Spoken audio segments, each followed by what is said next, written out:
Steven Allen Spielberg is a popular American filmmaker who's one of the founding pioneers of the new Hollywood era.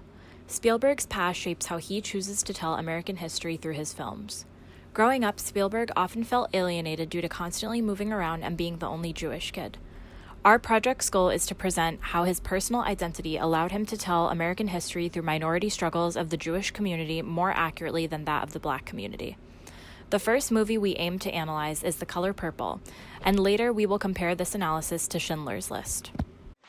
The Color Purple is a powerful film with an all-black cast based on the Pulitzer Prize-winning novel of Alice Walker.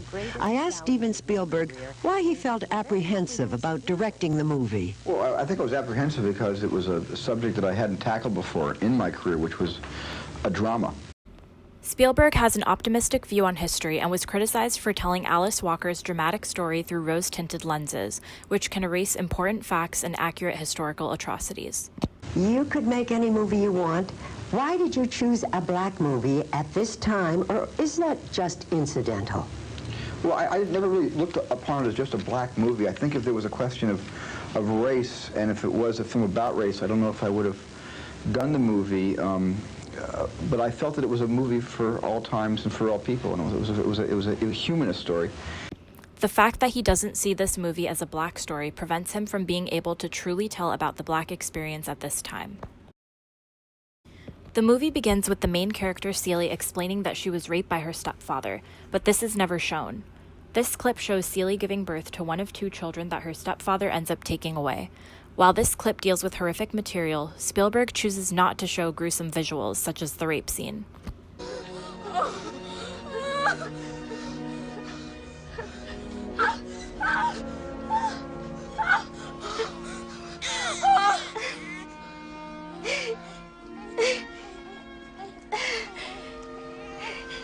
A girl.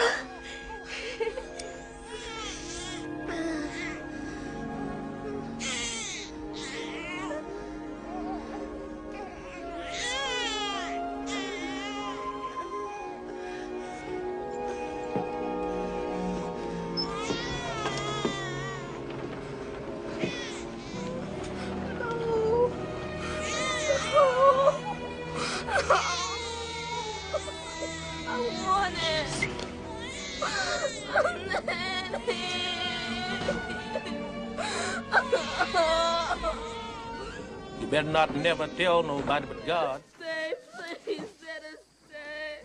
I'll do anything for you. Let us stay. Get the hell out of my house! Let us stay.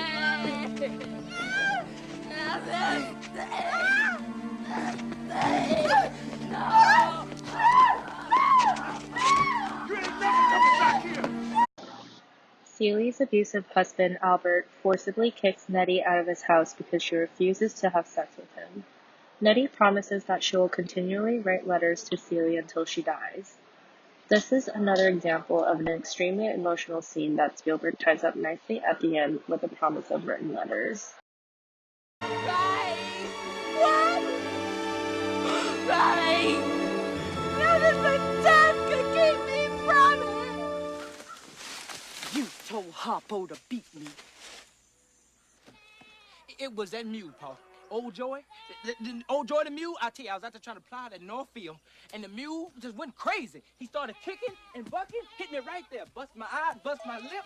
All my life I had to fight. I had to fight my daddy, I had to fight my uncles, I had to fight my brothers. Albert's son Harpo marries a strong, outspoken woman named Sophia, who Celia is inspired by. Despite her adoration, she advises Harpo to beat Sophia because that's how Albert deals with her. Although Celia's conversation with Sophia is extremely powerful, Spielberg diminishes the importance of this by interjecting the humorous scenes of Harpo telling Albert that he got kicked by a mule rather than beat by Sophia. This life be over soon. Heaven lasts always. Girl, you ought to bash Mr. head open and think about heaven later.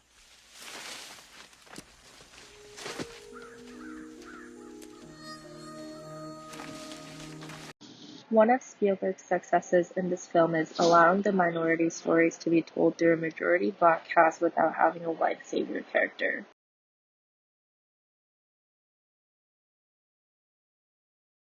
The cup. You children are so clean. Would you like to work for me? Be my maid?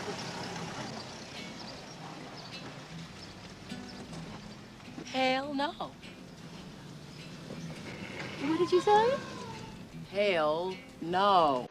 The plot doesn't really deal with racial tensions and mostly just tells the everyday life of the Black characters. This is one of the only scenes that deal with racial tension and inequalities. Sophia speaks back to the mayor's wife and is sentenced to jail for 8 years after this. I said hell.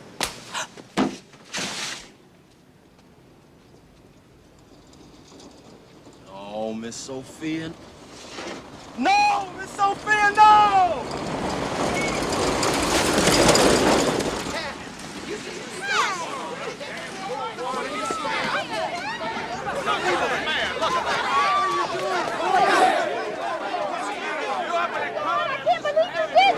Get my children out of here!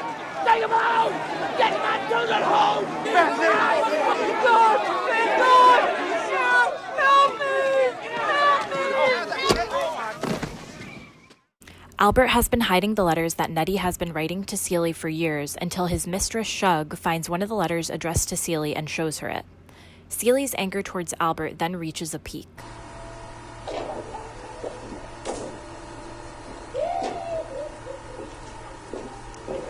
Come on, Miss Celie, go upstairs with me. And I gotta finish stuffing the turkey.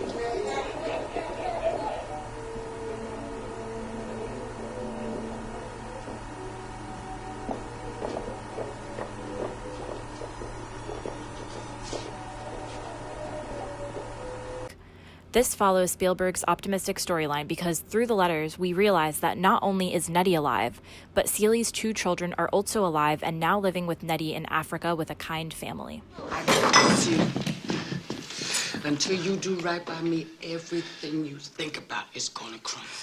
Don't do it, Miss Celie. Don't trade places with what I've been through. Come on, Miss Celie. Let's go to the car. He ain't worth it. He ain't worth it. For the first time ever, Celie finds the strength to talk back to Albert and tells him she's leaving him to go with Shug.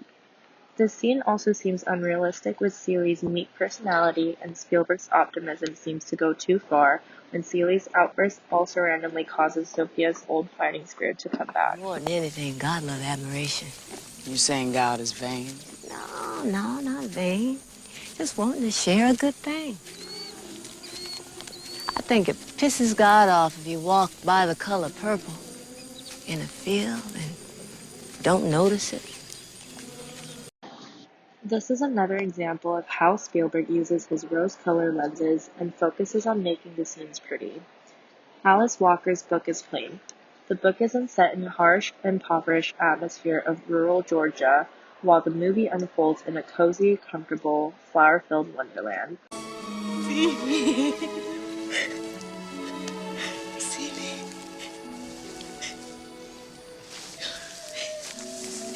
This is your son. Mama!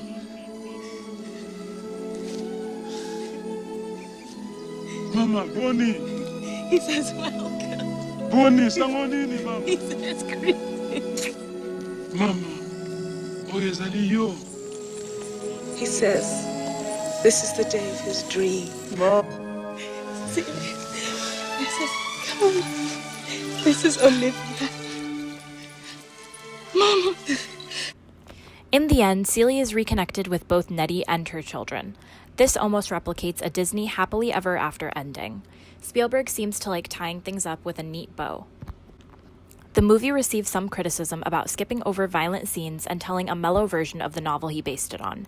He romanticized Southern poverty and patronized African Americans because he could not give an accurate representation of their experience as a white male. We will contrast this to Schindler's List, which is about Jewish struggles.